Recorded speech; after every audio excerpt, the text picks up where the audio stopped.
nyine hari ukuntu urebera umuntu ku ruhande ejo bundi nyabitanga yigize kubivuga ndamukunda cyane aravuga ngo abakobwa tumenyere kujya ku social media abahungu bari mu kudutinya kandi bikatubera imbogamizi ukaburi hari ukavuga ngo Sabine ngo afite umukunzi wandemeye se wambyariye uwe mukunzi ukajya hari ukantekerereza ukamfata uko ntari mbese ukanyara mu bitekerezo ukangira ukundi kuntu Sabine ntiyanyimira Sabine afite umukunzi Sabine ibikina biki Sabine wapi wowe igirira icyizere urumva uzi ugerageza amahirwe yawe kukatire cyangwa se nkwemerere sibyo sizo ntego cyangwa ariko ureke kujya hariya ngo abastari ngo baragoranye ngo abaki umukobwa yize kuri YouTube ngo aragoye no turi abantu nk'abandi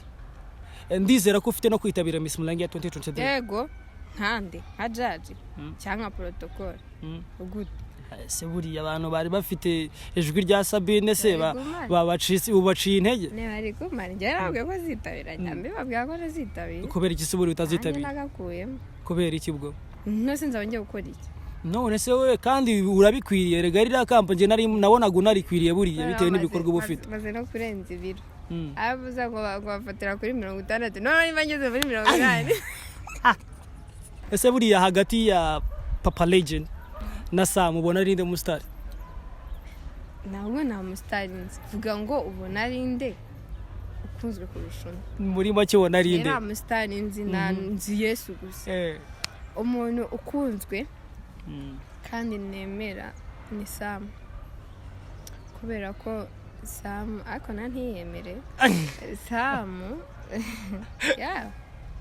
kubera yuko byo nakubwiye ngo ibyo yakoze n'abandi babikora none bakamurenza gusa nyine icyo namwubahiye cyangwa se ikintu nyine namurutishije na Papa Legend nuko nyine n'umuntu uciringa tu ariyoroshya kandi buriya ngo nushaka icyubahiro cyangwa se nushaka kubahwa uzabanze wubahe nimba ushaka ko abantu bakubaha nabanze wubahe kubera yuko nta muntu uzaguha icyubahiro utabanje kukibahereza so rero n'umuntu ucishe bugufi nyine uri hamboto icyo namukundi umuntu wari wese baciringa ahari hose ariko Papa Legend tabayigagaje na za maske zitava mutubwirira zakuremo maske nakazi kiwe ndamuzi uramuzi uwo muzi nta maske nashaka zayigumana wenda wazana nta namenya kigiye zayigu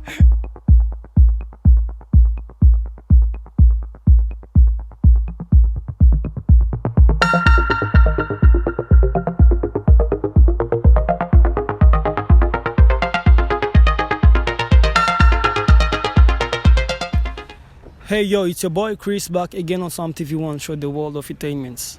Nkuko mubizi ni amasaha dutuma tugatumika mu maziminsi mudusaba kuzabona no muntu murimo mubona hano kuri ekra zacu mwaradutumye turatumika igihe niki ndizera ko atari ubwa mbere hagaragaye kuko yagiye hagaragara mu zindi zitandukanye turagira ngo atangire twibwira ese ninde akora iki dukomeza n'ikiganiro cyacu uhawe ikaze kuri Sam TV1 show yakoze cyane amazina nkuko mubizi twa Sabine Shukuru abantu umunyamurengekazi ndi umwongera mwishwa abanyabyinshi mwagidurayi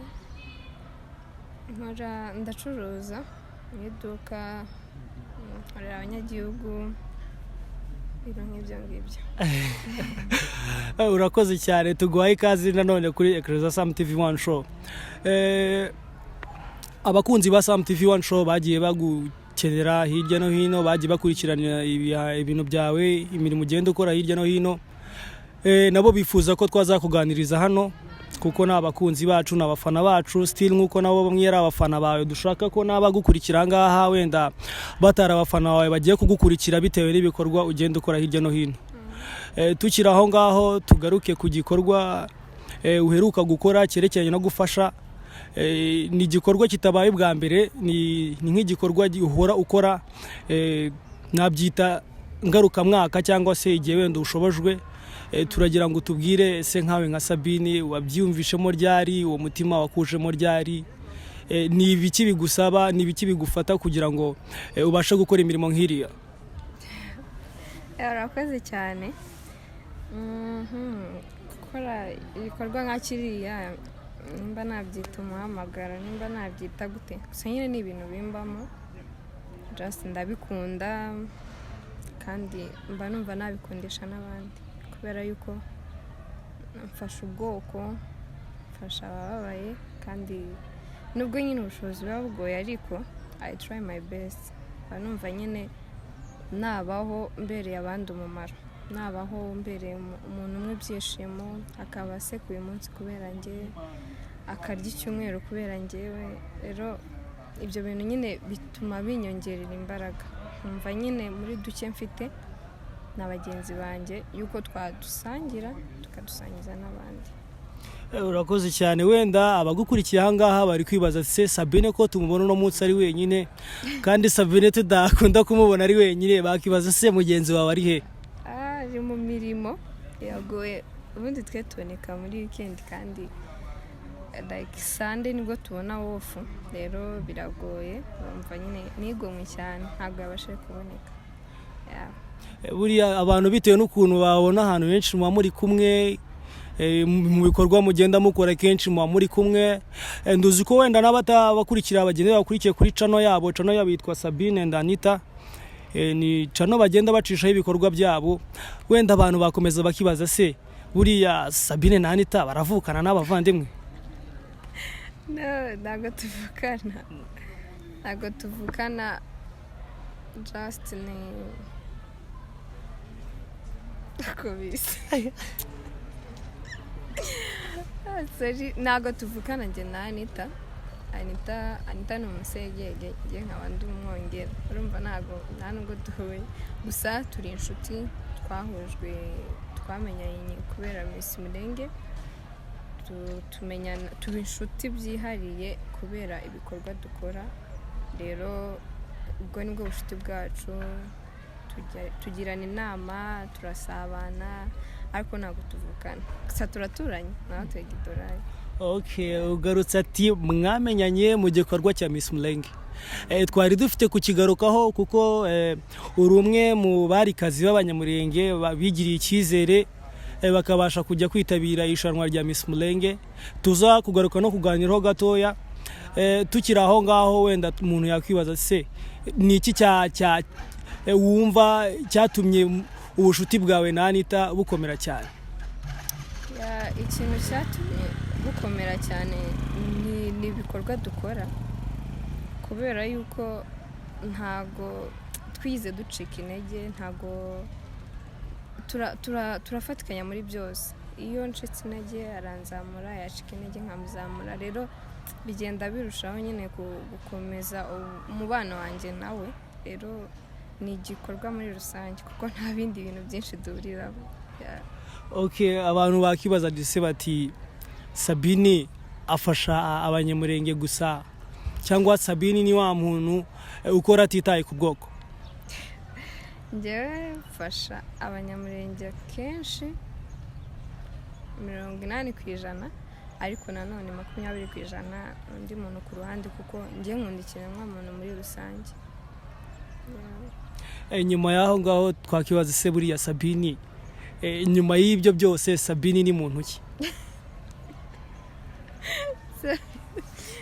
nagisobanura ndiwe gusa Sabine ni umukobwa mugufi ukunda guseka cyane ukunda abantu ukunda inshuti ziwe kenshi n'abana ukunda gusabana ese ibintu byose nyine ndi positive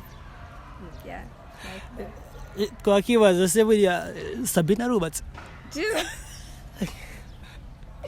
oya ntabwo nubatse ndacyari umukobwa uracyari umwarikazi ni byiza cyane so nk'uko wari wagarutse ku gikorwa cya Miss Murenge akaba ari igikorwa cyabashije kuba umwaka ushize umwaka wa 2022 cyatwawe n'umwarikazi ariwe Miss Teddy Miss Todola ishimwe niwe wegukanye ikamba rya Miss Mulenge 2022. So tukaba turi mu mwaka wa 2023. Ese ino Miss Mulenge wowe uri murayibona ute improve urizayo ukuntu wumva abantu bayivuganga hanze cyangwa se nyuma yuko witabiriye ririya rushanwa wabonye izihe changes mu buzima bwawe? Nta ibyo kuvuga ngo abantu ko tuyiteguye buriya witegura ikintu uri kubona ariko kubera ko amezi nyine ataragera imbere cyane ngo itangire uduhe umuriro uko imeze ntabwo twabasha gusobanukirwa uko imeze right now. Gusa I wish ko bizagenda neza kuruta uko byagenze mbere, amakosa wenda azakosorwe hazabimo nyine ibyiza byinshi kubera yuko Miss Mulenge yatugiriye umumaro, ndavuga ku giti cyanjye, kubera yuko niyo yatumye abantu benshi nyine bamenya, niyo yatumye mbona yuko nshobora gutinyuka nkakora icyo nshaka gukora, yatumye mbona yuko ntunzwe n'abantu. So rero binyongera imbaraga, niho byatangiriye byose kuko Miss Mulenge yabaye mu kwa gatatu. Ndagenda ndicara ndatekereza icyo ngomba gukora kuri projet yanjye, nubwo ntari nabashije gutsinda ndavuga ati reka nitekerezeho then nshaka ubushobozi nzayikore.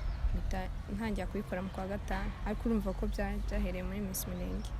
So ndashishikaza nyine abakobwa kuzayitabira kugira ngo nyine nabo babashe kwachivinga nyine inzozi zabo nyine ziba impamo. Okay, wadusangizaho gato wenda kuri projet wari ufite muri Miss Mulenge mwaka ushize? Projet ni ingi n'ubundi nkora niyo gufasha abana b'imfubyi. Niyo yari projet yanjye, niyo nari na presence kugira ngo ibane support. Gusa nyine abantu hari ukuntu bajyaga babyibeshya bakavuga ngo ndi umusirikare, ariko ntabwo projet yanjye ari igisirikare. Projet yanjye ari yo gufasha, nubwo banyitaga umusirikare ariko ntabwo projet yanjye ari igisirikare. Projet yanjye ari yo gufasha, especially nk'aba bantu nahereye kuri bano bantu bagiye bapfira ku rugamba ejo bundi. Bari abapfakazi bagiye bapfakara ejo bundi igihe hapfaga abantu benshi bari bavuye no bajya gutabara. So numva ni ugufasha imfubyi muri rusange. Ese buriya we wibazaga iyihe mpamvu ni ukubera iki wumvaga ko bakwita ngo uri umusirikare? Aho byahereye twari turi Kasarane, turi mu marushanwa ya mbere nitabiriye, then barambaza ngo umujaji w'umugore niwe warumbajije iryo jambo, arambaza ngo ese nabonye uko wagiye usubiza, ngira amatsiko yo kubaza ikibazo kimwe. Ndamutegera nyine numva icyo ashaka kumbwira, njamwa ngo wakuze wumva uzaba iki? Ndamwana nakuze numva nzaba umusirikare. Abari aho rero kamera zari aho n'abakamera bari bose bavuze induru ngo twirwane, ngo twirwane. Rero umusirikare wabaye umusirikare ako kanya, ariko ntabwo ndi umusirikare. Ese buriya inzozi ziracyari inzozi, wumva ko uzaba umusirikare? Ntawamenya kandi nta n'irarenga. Gusa nyine nkunda igisirikare, nkunda n'abasirikare, ndanabubaha kubera yuko ni abantu bitanga kimwe n'abaganga, baritanga ku bwacu bagakora ibyo bamwe na bamwe nyine tutashobora. So rero akenshi ni ukuntu mbubaha. Okay, nyuma yaho ngaho Sabine akunda iki? Sabine yanga iki? Ibyo nkunda ni byinshi. Wajya mu ncamake ukatubwira ati Sabine akunda iki? Nko mu biki? Wenda mu byerekeranye no kurya, ubona Sabine akunda iki? Nkunda kurya byinshi. Sanera inzara. Gusa nyine nkunda kurya, ngira apeti. Mubibona no mu biro tugana. Uvuze ati uri umuntu ugira apeti. Abantu bakibaza isanga haburiya ukuntu umuntu abayeho abagira ikintu kiri favorite kuri we, ikintu umuntu aba akunda kurusha ibindi. Buriya Sabine n'icyo akunda kurusha ibindi? Ikintu nkunda ahubwo si cyo nangariye. Uri babandi barya byose? Aya kandi ya byose ko ari ingurube oya gusa ikintu nkunda mu bintu byo kurya nkunda umuceri ibindi utundi nyine utuntu dusanzwe nyine mu buzima busanzwe utu snacks juice ibintu nyine nk'ibyo ngibyo tu wow ni byiza cyane so tukiri aho ngaho ku byerekeranye no kurya atubwiye ati Sabine ni umuntu ukunda kurya cyane yazinkunda kurya cyane ugira apeti ugize ati ugira apeti ni nk'uwuhe muntu umwe uba wumva uvuga ati ewa uyu muntu ndi gusangira nawe mba numva ntuje mba numva ameze neza nishimye iyo ndi gusangira nani tumeze nk'abari muri competition tumeze simba nshaka ngo afate akantu tuvugana nimba turi kurya wenda turi kunywa nk'icyayi umwe akaba afite isambusa njye nkaba mfite amandazi nshaka ngo njye akantu ari kurya nawe arya akantu ari kurya akantu nanjye ndi kurya mbese mba numva nyine tubiri fine biranshimisha cyane muri make Anita twamwita is your favorite person? Yeah, she is. Ni byiza cyane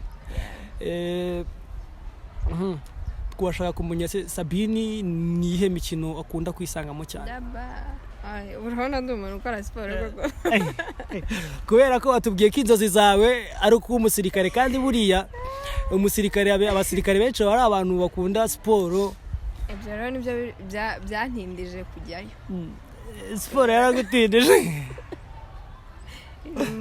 iri mu biri gutuma ntinda kujyayo kubera yuko siporo igiye ingora gusa umukino nkunda wenda kwiruka nakwiruka nubwo yiruka abasazi uvuze kwiruka birimo ingeri nk'eshatu wabuze ingeri zingahe zo kwiruka nka gute ubwo kwiruka gute okay hari ukwiruka urabona nka hari ukwiruka nyine ukora cross kwiruka nyine ukazunguruka nk'ahantu ukagaruka hari n'iriya running yo muri gym iriya ni sawa utava uri ni ukuvuga hari running zaho utava huri hari na running zo kwirukanka uva huri ukagenda ukagira ukongera ukagaruka okay Sabine yakisanga mu mukino wo kwirukanka ndabikunda sure okay ni byiza cyane so twagira ngo wenda tumenye beyond kuba uri umuntu ufasha beyond kuba waritabiriye Miss Mulenge beyond yo kumenya uriwe ibyo ukunda gukora ese buriya Sabine igiye wenda afite free time ni iki kintu akunda kwisangamo cyane yewe ni ibintu byinshi kubera ko ngiye mfite umwanya ntabwo mupfusha ubusa akenshi nkunda kuba ndi kuri TikTok kuba nkunda ibintu binsetsa sinkunda kurakara cyane nkunda kuba ndi kuri TikTok cyangwa se ndi kuri YouTube hari abantu nkunda gukurikirana cyane abantu nyine bakunze gufasha mu bihugu byo hanze barumva nyine ati nanjye icyampa amafaranga arenze nakora ibi ngibi cyangwa se indirimbo ibintu nk'ibyo ngibyo tu kandi uvuze ku ndirimbo hari umuntu ugeze kumbwira ati Sabine buriya azi kuririmba nubwo mumubona kuriya ariko ntabwo ndirimba ndabizi rero urumva Sabine wavanga ataturirimbiye koko nta mudu gusa kuririmba ko yabisaba mudu sakwa nabyukanye ngo nta mudu gusa ndabizi serious ndabizi hako nayizi ko umuntu wese uzi kuririmba unabikunda ntabwo bisaba mudu nshobora kuba mbizi ariko nabikunda okay ni byiza cyane so wenda abadukurikiye ahangaha bagira bibaze kuri biriya bikorwa ugenda ukora ese hari abaterankunga ufite hari support ufite wenda abadukurikiye ahangaha nabo bashobora kuba bafite umutima wo gufasha ariko nyine nta muntu uba advice y'ukuntu bashobora gutangira channel yawe yo kuba bafasha abantu nkawe umaze kubigiramo wenda uburambe bitewe n'ibikorwa twagiye tubona ukora hirya no hino twagira wenda ugira usangiza ahangaha ese buriya Sabine byatangiye gute Sabine afite support afite abatera nkunga cyangwa Sabine yabyisanzemo wenyine urakoze cyane abatera nkunga mfite ni groupe yanjye nafunguye urumva nyuma ya Miss Murenge dusubiye inyuma gato twavuyemo twagarukiye finale ngiye na Aneta n'abandi bagenzi bacu tumare ndavuga se muri uko nyine mu kwa kane tekerezaho ndavuga se ntago nshobora guhagarika projet yanjye kubera ko ikintu nshaka kugikora nomara aho icyo bizansaba cyose nzagikora ariko ntigereho ndangije ndicara ntekereza se ko mfite abafana abantu bari bandeye inyuma n'ubundi iyo groupe yari igihari y'abantu bantuye muri Miss Murenge y'abantu bampushingaga tukuri inyuma ntumva uri wenyine yari groupe ebyiri suzuye dana watoke abantu reka mbabyaza umusaruro nta bintu byo gupfubuza ndangije ndababwira ati rero ngiye nagize igitekerezo mu inshuti zanjye muri abafana banjye mwarakoze kumba hafi nubwo bitagenze nkuko mwabishakaga ariko buriya nyine hari impamvu ikintu cyose kiba kubera impamvu barambwira ati twe tukuri inyuma urumva hari babandi baba bari inyuma yawe mu byiza ariko badashaka kuba inyuma yawe mu bibi hari abo twakomezanyije tukiri kumwe na Nisa ndabashimira cyane kubera yuko buriya ngo inshuti ngo uyibonera mu byago kuko mu byiza ntiwayibura ziba ari nyinshi ariko iyo umuntu ugukomeza iyo handi ufite intege nkeya uwo niwe muntu ndangije fungura indi groupe nyita helping orphans urumva ndayinshiramo abantu nta muntu nigize nshyiramo ku gahato uwo gusa n'umutwaro wawe niyo byo byakozanagamo baraza gukambwira ati Sabine ngiye nshaka kujya muri groupe ndakora mu kwa gatanu tariki 23 ndakora igikorwa cya mbere ngikoraga idurayi shapfa akazi tangije nibwo natangiye gukorana na Anita birakomeza rero ejo bundi mu gikorwa twari turimo nibwo twari dusoje umwaka hari akitengera icyo gikorwa rero gukora ariko nta bandi batera nkunga mfite ntaba pe sinakubeshya uretse cyakora umuntu umwe wigize kumpamagara yanyandikiye anyereza amafaranga umwe babiri yego ndabashimira cyane ariko abaterankunga mfite imbere n'inyuma niyo groupe ijyamo umuntu ushaka gufasha itajyamo umuntu ubonetse wese cyangwa se umuntu uje kwestinga time wenda hari abadukurikiye ahangaha wenda nabo bifuza wenda kuba bagira umutima nk'uwawe wenda bakungana ukuboko mu byo ukora ese buriya bagubona gute ufite social media platforms bakufatishirizaho umuntu ashatse kuricinga kuri Sabine yamubona ate hari nimero ya WhatsApp hakaba na Facebook ni Sabine Shukuru na Instagram nuko na TikTok nuko hose wambona rero kuri WhatsApp nimero ni 075 95 11 678 so aho ngaho wambona wamamagara kuri isanzwe cyangwa se WhatsApp ndari kukumva. Okay, urakoze cyane. Sabine ndagira ngo mubaze akantu kamwe ahangaha ansubize. Ese Sabi wasuka cyangwa urasuka? Nigeze gusuka ariko ntago mbikunda. Uzi wasuka cyangwa urasuka nari ngoje ari yiye? Y'umutwe. Gusuka uzi gusuka mu ngeri zingahe? Byaterwa n'ubutinde washizemo cyangwa amasaka. Navuze umusatsi kuko nabonye wawitegereje. Cyabonye tunganya. Ahubwo nasanze buriya nkurusha. Uranandusha. Nasanze nkurusha. Ese ruko Sabine ruko icyo ndakunda gusuka. Nyine sinzi tu niko nisanze tu. Kandi tuzi ko benshi bavuga ati turi mu bihugu by'umushasha. Ahubwo bavuga ngo ubwiza bw'umugore n'umusatsi rimba njya nta umugore numva.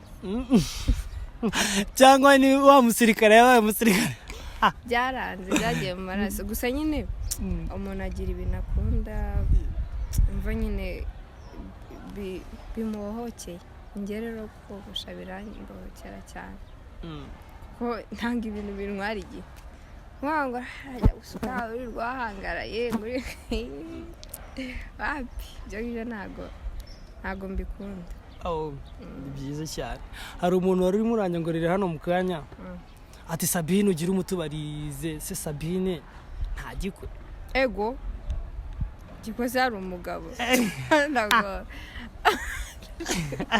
mwanze mushakira umugabo nimurayiza abone kumbaza iby'ubu bagusha ufite iyerekwa ritambutse yerekwana ritambutse kandi aza ari seriye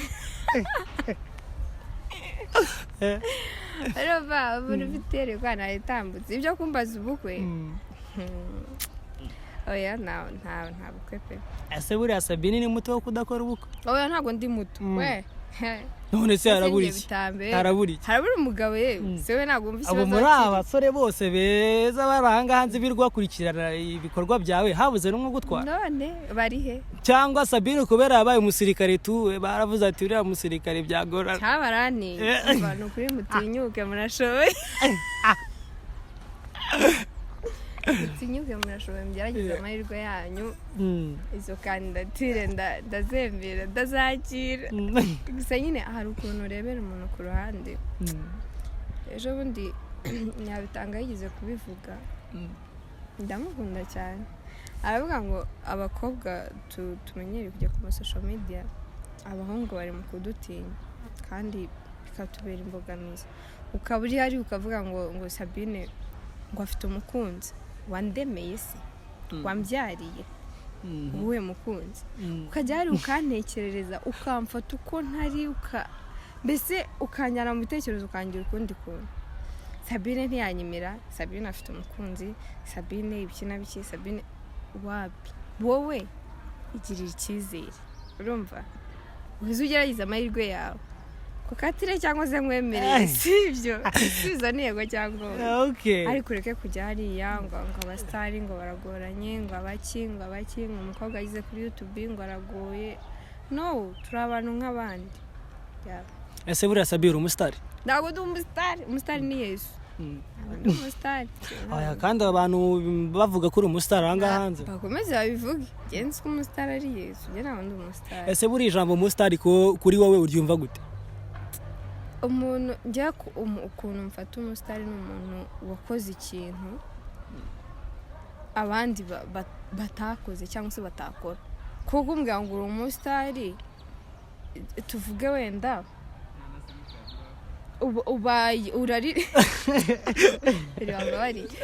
uragize wenda ukoze nk'indirimbo ngo ubaye umusitari sibyo ejo nzaza nkora iyindi icyo gihe ntabwo uri umusitari nawe nzaza nkora iyindi njye noneho mba umusitari ukurenze urumva rero kuba utarakora ikintu impamvu mubwiye ngo Yesu niwe mfata wenda nk'umuntu urenze wakoze ibyo abandi batazigera banakora ariko abandi bose barakora ibintu urabona ikintu ngo ni made in China ikindi ngo ni made in Rwanda ikindi ni made in Kenya of course barabikora nabo rero ntabwo nta masitari nzi njye ubwo se uvuze gutyo wenda Miss Mulenga ubwo yaba ari made in Kenya nase saba muri Kenya ho mu Rwanda no ni made in Rwanda ese buriya hagati ya Papa Legend na Sam ubona ari nde umusitari ntabwo nta musitari nzi vuga ngo ubona ari nde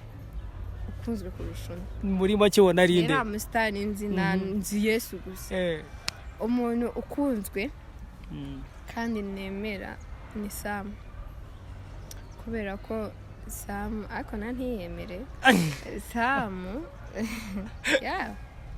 kubera yuko ibyo nakubwiye ngo ibyo yakoze n'abandi babikora noneho bakamurenza gusa nyine icyo namwubahiye cyangwa se ikintu nyine namurutishije na Papa Legend ni uko nyine ni umuntu uciringa tu ariyoroshya kandi buriya ngo nushaka icyubahiro cyangwa se nushaka kubahwa uzabanze wubahe nimba ushaka ko abantu bakubaha n'abanzi bubahe kubera yuko nta muntu uzaguha icyubahiro utabanje kukibahereza. So rero ni umuntu ucishe bugufi nyine uri hamboto. Nicyo namukundiye. Umuntu uwo ari we wese baciringa aho ari hose, ariko Papa Legend abayigagaje na za maske zitavamo. Mutubwirira zakuremo maske. Nakazi kiwe ndamuzi. Uramuzi? Uwo muzi nta maske? Nashaka zayigumane wenda wasanga nta namenya kigiye. Zayigumane ni. None se hagati ya Papa Legend na Sam ubona ari inde usakura karavuba? Kurakara vuba ni Papa Legend. Kubera iki? Ndabazi mani kuko ari ukuntu umuntu avuga ukabona reaction yiwe, cyangwa se haba nk'akantu ukabona reaction yiwe. Kurine suri irahindutse. Rero bose ndumva mbazi. None se buriya ko tuzi ko Papa Legend atajya kuramo maske, wigeze ubona reaction yiwe? Nese reaction iba ku munwa. Arega kenshi reaction igaragara through physical appearance yo mu maso. Bisa amaso aba yayapfutse. Ariko none se ngiye mfutse amaso, none se ngiye mfutse amaso gutya nkaguhima wamenya ko naguhimye? Uzi yuko nase guhima umuntu no kuzunguza umunwa. Arega guhima umuntu kenshi bigaragarira physical appearance y'umuntu. Uskara umuntu urakara n'umutsi hano ukirega. Ntabuzi. No Papa Legend atajya arega imitsi. Kwanza abantu b'inzobe. Nagaragara gutya nago wewe nka. Ese abantu b'inzobe kudututse nubwo turajya. Wewe igikara ntibabeshye no guri inyuma ya kamera ariko buri igikara. Esha ni ngenzobe. Ni urukara ratamukireho.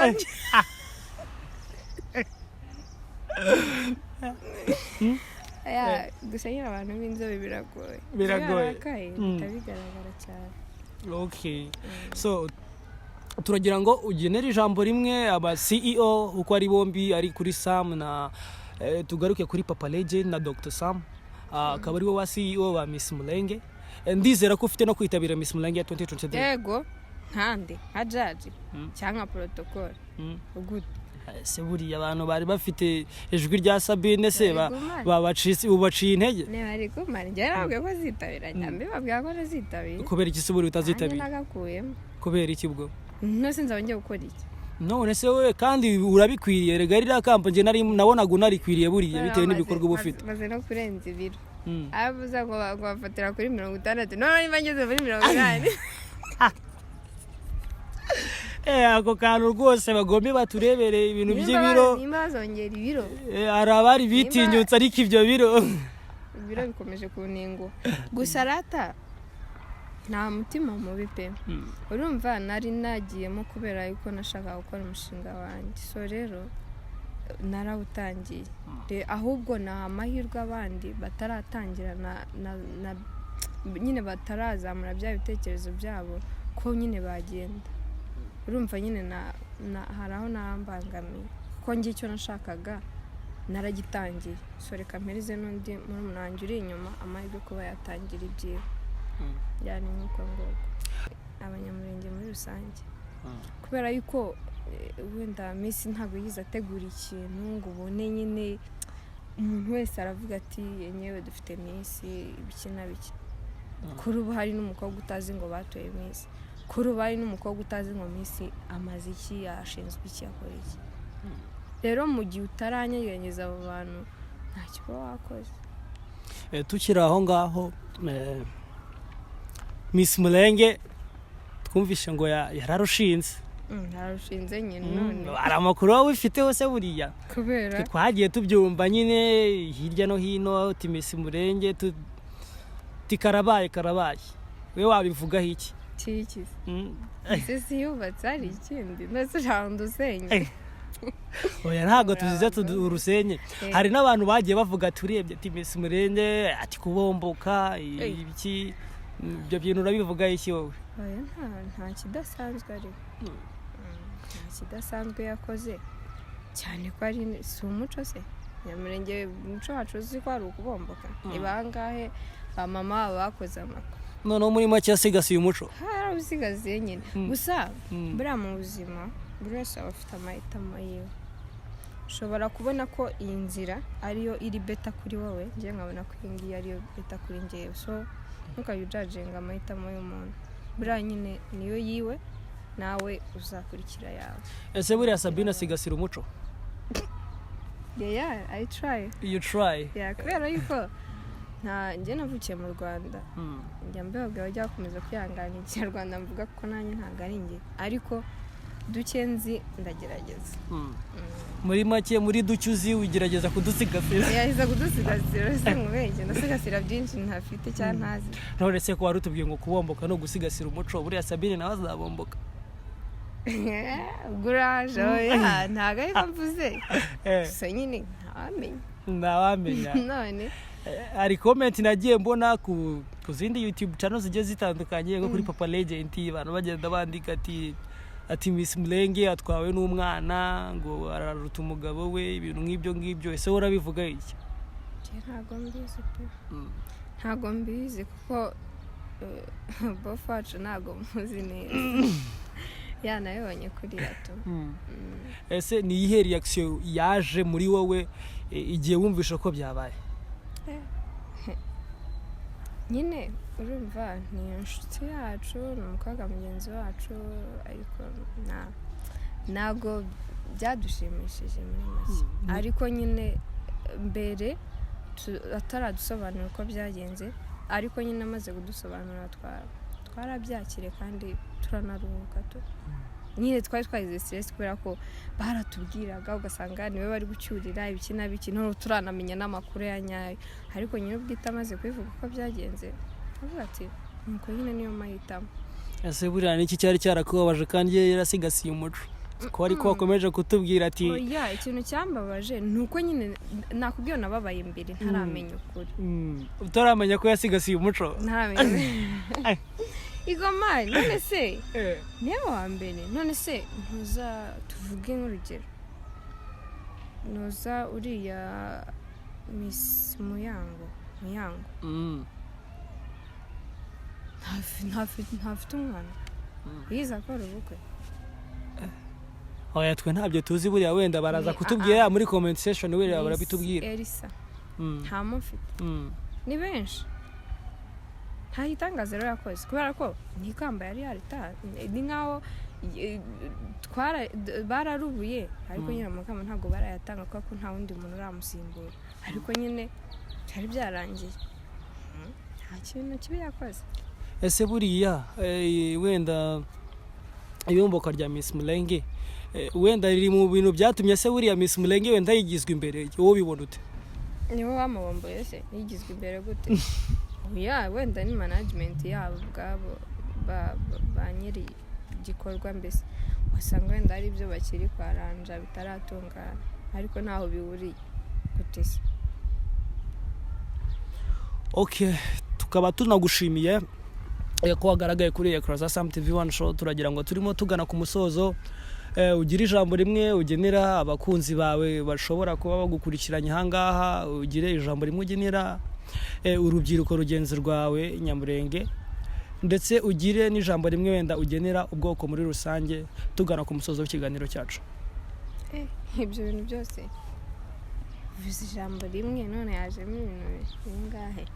Ijambo ngenera abafana bacu cyangwa se abakunzi bacu Ansan Sabine mukomeze mugende mukore subscribe dufite ibintu byinshi turi gutegura gukora kandi munadusupporting so turabakunda cyane. Ikintu ngenera urubyiruko muri rusange cyo bazarya urubyiruko muri rusange tukomeze kwitwararika nago kuvuga ngo turi mu bihugu by'abandi bivuze yuko tugomba kwitwara uko dushatse igihe n'igihe tuzataha mujya mwicaramo bizi ngo amazi arashyuha ariko ntibagirwe aho wambeho mujya muzirikana nyine yuko hari aho twavuye kandi tugomba kuhasubira rero mujya mwitwararika mico nyine itari myiza mugabanye mubaha ababyeyi kandi mukunda umuryango mukunde n'igihugu.